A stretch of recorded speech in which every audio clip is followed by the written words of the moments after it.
इसलिए out of 482, 261 doctors graduating from AIIMS Delhi leave India. अगर मैं यूएस की बात करूं तो हर 17 से 20 डॉक्टरों में एक इंडियन है। अगर मैं कनाडा की बात करूं हर 10 डॉक्टर में से एक इंडियन है। अगर मैं न्यूजीलैंड की बात करूं तो हर 5 में से एक डॉक्टर इंडियन है। अगर मैं यूके की बात करूं, प्लैब दे के जहां बच्चे जाते हैं, तो 50,000 से ज़्यादा डॉक्टर्स वहाँ इंडियन है इस समय पे, और उनकी आधे से ज़्यादा पॉपुलेशन को हम ट्रीट कर रहे हैं। इनफैक्ट बहुत लोग ऐसा बोल रहे थे कि इंडिया छोड़ के वो डॉक्टर्स जाते हैं, वो लोग जाते हैं जो लेस केपेबल होते हैं, जिनको इंडिया के कॉम्पिटिटिव एनवायरनमेंट में कोई सीट नहीं मिल पाती, वो इंडिया छोड़ के बाहर जाते हैं। तो इन लोगों के लिए मेरे पास एक सवाल है, मुझे एक बात बताओ, out of 482 government medical college से पास आउट हुए हुए स्टूडेंट्स, एंड कोई भी गवर्नमेंट मेडिकल कॉलेज की बात नहीं कर रहा हूँ मैं, एम्स दिल्ली की बात कर रहा हूँ, एम्स दिल्ली में से 482 स्टूडेंट्स ग्रेजुएट हुए एंड उनमें से 261 फॉरेन चले गए, अब्रॉड चले गए। तो इसका मतलब ऐसा क्या था कि आधे से आधा बच्चे जो एम्स दिल्ली इंडिया के बेस्ट इंस्टीट्यूट से पढ़े थे, क्योंकि अब इससे क्या प्रूफ होता है, इससे ये तो प्रूफ हो ही गया कि उनसे ज़्यादा केपेबल कोई नहीं है। क्योंकि अगर आप केपेबिलिटी की बात कर रहे हो तो एम्स दिल्ली अगर कोई बच्चा जा रहा है तो definitely he is capable, more than capable. 1% बच्चों में आता है वो टॉप के। तो ऐसा क्या था कि वो बच्चे भी इंडिया छोड़ के अब्रॉड जा रहे हैं? सवाल तो यही उठता है ना कि 261 बच्चे आउट ऑफ 482 क्यों अब्रॉड गए। Second thing is, you will notice कि जो लोग अब्रॉड जाते हैं, स्टडीज ने ऐसा शो किया है कि उनमें से ओनली 30% वापस इंडिया आते हैं। तो ऐसा क्या है कि अगर वो अब्रॉड चले भी गए, हो सकता है कि उनको बेटर एजुकेशन सिस्टम वहाँ मिल रहा हो, या सस्ते में चीज़ें मिल रही हो, या लेस केपेबल हो, तो ऐसा क्या था कि उनमें से 30% ही इंडिया आ पा रहे हैं। तो मैं अपना पॉइंट रखने से पहले डिबेट टाइप करना चाहूँगा, जिसमें लोग क्या कहेंगे, लोग कहते हैं कि वो लोग इंडिया क्यों नहीं आते, क्योंकि वो लेस केपेबल है, और लेस केपेबिलिटी में अब्रॉड के लोग उनको बेटर रिवॉर्ड्स दे रहे हैं। ये भी एक अच्छा पॉइंट ऑफ व्यू है, सही बात है। हो सकता है वो लोग इतने केपेबल ना हो इंडिया के स्ट्रक्चर के हिसाब से, और फॉरेन कंट्रीज उनको उन जितना वो डिज़र्व करते हैं उससे ज़्यादा प्रोवाइड कर रही है। लेकिन क्या सच में ऐसा है? क्योंकि मुझे तो नहीं लगता ऐसा है। क्योंकि यूएसएमएलई, प्लैब, अगर इनकी आप पासिंग रेशियोज़ की बात करो, और अगर आप EFMG की बात करो, या फिर आप FMG के एग्ज़ाम्स जो कि अब नेक्स्ट आ जाएगा जिसकी जगह, उसकी बात करो, तो आप देखोगे definitely next exam is tough, ठीक है। बट जो बच्चे इंडिया का नीट PG पार कर लेते हैं, उनमें से कई सारे बच्चे एब्रॉड के ये एग्ज़ाम जैसे USMLE, प्लैब पार नहीं कर पाते, MRCS पार नहीं कर पाते। तो यहाँ पे कैपेबिलिटी की तो बात है ही नहीं, क्योंकि उन्होंने एग्ज़ाम्स पार किए। तो फिर सवाल घूम फिर के वहीं आ गया कि अगर केपेबल बच्चा इंडिया छोड़ के बाहर जा रहा है तो ऐसा क्या है जो इंडिया नहीं कर रहा है और फॉरेन कंट्रीज कर रही हैं। तो सबसे बड़ा सवाल यही उठता है। तो इसके मेरे पास 3 सॉल्यूशंस है। पहला, बैकवर्ड एजुकेशनल सिस्टम। हमारा एजुकेशन सिस्टम इतना डिसरप्टिव है, इतना डिस्ट्रक्टिव है और इतना ख़राब है कि इंडियन यूथ ईयर्स तो जा ही रहा है, टाइम भी वेस्ट हो रहा है। अब मैं इसको नेगेटिवली कह रहा हूँ, सच में मैं इसलिए नहीं कह रहा हूँ क्योंकि बच्चे अब्रॉड जा रहे हैं और इंडिया का मेडिकल सिस्टम ख़राब है, नहीं। मैं इसलिए कह रहा हूँ क्योंकि नीट एग्ज़ाम में जितनी चीज़ें पूछी जाती हैं उसमें से 70 to 80% चीज़ें आर यूजलेस, और यही एक रूट कॉज बन जाता है। सेकेंड थिंग की अगर मैं बात करूँ तो that is better living conditions और गोल्डन ड्रीम जिसको कहते हैं। देखो, नो डाउट जब वो फॉरेन जाते हैं, अब्रॉड कंट्रीज में जाते हैं, तो आप नोटिस करोगे वहाँ पे उनको उतना पैसा नहीं मिलता जितना यूके बॉन्ड या फिर उनके नेशनल पासपोर्ट होल्डर्स को मिलता होगा। उतना पैसा नहीं मिलता, लेकिन डेफिनेटली वो पैसा इंडिया के डॉक्टर से ज़्यादा होता है। एम्स दिल्ली में स्टाइपेंड कितना मिलता है आपको? 23,500 5.5 साल पढ़ने के बाद। अगर आप PG करते हो तो 80,000 आसपास आता रहता है, और फिर वो बढ़ता रहता है 1.5 लाख तक, उससे ज़्यादा नहीं जाता है।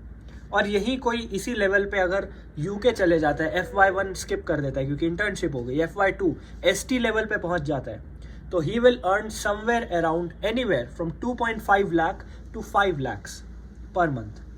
तो यहाँ पे आप देखोगे पे में बहुत ज़्यादा डिफरेंस है, और ये एक बहुत बड़ी वजह है कि डॉक्टर्स बाहर क्यों जा रहे हैं। एक्सपोजर बेटर मिलता है, थप्पे की बात है, वो होता है ना, एक स्टेटस बन जाता है। जब आप UK US से लौट के इंडिया आओगे, अगर आओगे, तो आपके ऊपर थप्पा लगा होगा उन कंट्रीज़ का। और इंडिया के पास और इंडिया के लोगों के माइंडसेट में ना ये बहुत टाइम से चलता आ रहा है फिनोमेनन। आप नोटिस करोगे लोग क्लास के पीछे भागते हैं, लोग नॉलेज के पीछे नहीं भागते हैं। लोग दिखावट के पीछे भागते हैं। अगर किसी के पास थप्पा लगा है तो that means he is authentic, he is very good. कोई एक्चुअली में नॉलेजेबल है तो उसका कोई फ़ायदा नहीं है। और इसका सबसे बड़ा एग्जाम्पल तुम्हें यही दिख जाएगा। बहुत बच्चे बोलते हैं आयुर्वेद आयुर्वेद, सही बात है। Ayurveda is one of the leading sciences, most advanced, most researched, most ancient sciences. Ayurveda और योगा इंडिया की देन है। फॉरेन कंट्रीज जैसे रशिया, जर्मनी, ये सब उन पे रिसर्च कर रहे हैं, हम क्यों नहीं कर रहे हैं? क्योंकि हमें लगता है कि ये बिलो क्लास है। क्योंकि हम यूएस का और यूके का और फॉरेन वेस्टर्न कंट्रीज का इतिहास छापने की कोशिश कर रहे हैं, उनके पीछे जाने की कोशिश कर रहे हैं। और ये तब से हुआ था जब से हमारी कंट्री उनका स्लेव बनने लग गई थी, जब से हमारे पे उन्होंने राज किया। ब्रिटिशर्स ने जब हमारे ऊपर राज किया तो वो क्या चाहते थे, मैंने एक बहुत फेमस यूट्यूबर को भी ये शायद बोलते हुए सुना था कि ब्रिटिशर्स चाहते थे कि हम क्लर्क्स बने, हम वर्कर्स बने, और इसलिए हम टेबल में बैठने वाले लोग बने जो ज़्यादा सवाल ना पूछें। इसी वजह से उन्होंने इंग्लिश थोपनी चालू की, जबकि इंग्लिश मेजॉरिटी ऑफ कंट्रीज़ में पॉपुलर या वाइड स्प्रेड नहीं थी उस समय पे। उसने बहुत अच्छी बात बोली थी उस यूट्यूबर ने, जो कि मैं अभी दोबारा स्टेट कर रहा हूँ, और ये बहुत सही बात है। सबसे साइंटिफिक लैंग्वेज संस्कृत है, सबसे डिटेल्ड एनालिसिस किसी विद्या का हुआ है तो वो आयुर्वेद है। मैथ्स में इंडिया सबसे आगे था, माइंड्स में इंडिया सबसे ब्राइट है।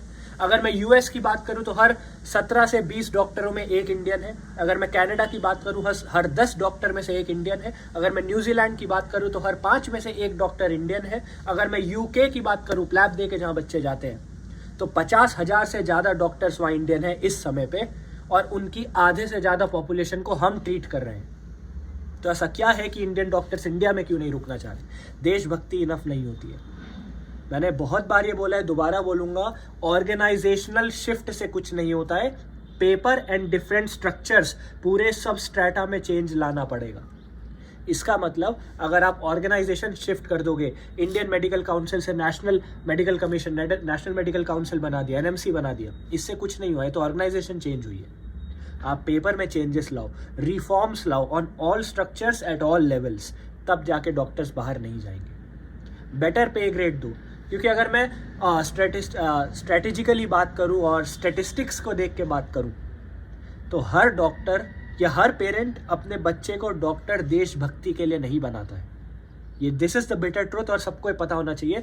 देशभक्ति सबके दिमाग में नहीं होती जब वो डॉक्टर बनते हैं। बहुत सारे लोग चाहते हैं कि जितना वो इनपुट दे चुके हैं या दे रहे हैं उतना आउटपुट भी मिले। उनके यूथ ईयर्स चले जाते हैं, उनको पेमेंट उतनी नहीं मिलती है। और अगर मैं बात करूं तो एक और लास्ट पॉइंट मेरा यही रहेगा, यूके में उन्होंने वर्क वीक पे लिमिट लगा रखी है 40 आवर्स की। 40 आवर्स से ज़्यादा काम नहीं करा सकते एक हफ्ते में आपसे वो।